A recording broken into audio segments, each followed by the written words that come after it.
நண்பர்களே வணக்கம். நம்ம இந்த வீடியோ பதிவில் என்ன பார்க்க போகிறோம் அப்படின்னம்னா, இன்று பங்குனி உத்திரம் 12வது மாதம் பங்குனியும் 12வது நட்சத்திரம் உத்திரமும் சேரும் நாள் பங்குனி உத்திரம். இந்த நாளில் சந்திரன் முழு நிலவாக அற்புதமாக காட்சியளிப்பார்.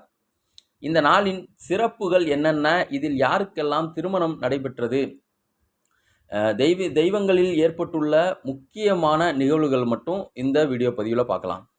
சிவன் பார்வதி திருமணம் நடந்தது பங்குனி உத்திரத்தில். முருகன் தெய்வானை திருமணம் நடந்தது இந்த திருநாளில்தான்.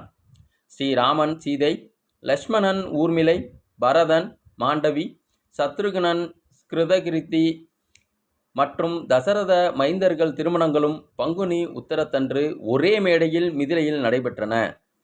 தேவேந்திரன், இந்திராணி, நான்முகன், கலைவாணி ஆகியோரின் திருமணங்களும் பங்குனி உத்திரத்தன்று நடைபெற்றன. மகாலட்சுமி அவதார நாள் பங்குனி உத்திரம்தான். மகாலட்சுமி நாராயணனின் மார்பில் அமர்ந்தது, சரஸ்வதி பிரம்மதேவனின் வாக்கில் அமர்ந்ததும் போன்ற நிகழ்வுகள் நடைபெற்றதும் பங்குனி தினத்தன்றுதான். 27 நட்சத்திரங்கள் சந்திரனுடன் திருமணங்கள் நடந்தேறியது இந்த பங்குனி உத்திரத்தன்றுதான்.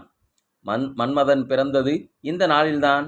மணிகண்டனாகிய ஐயப்பன் பிறந்ததும் இதே நாள்தான். அர்ஜுனன் பிறந்தது இதே நாளே.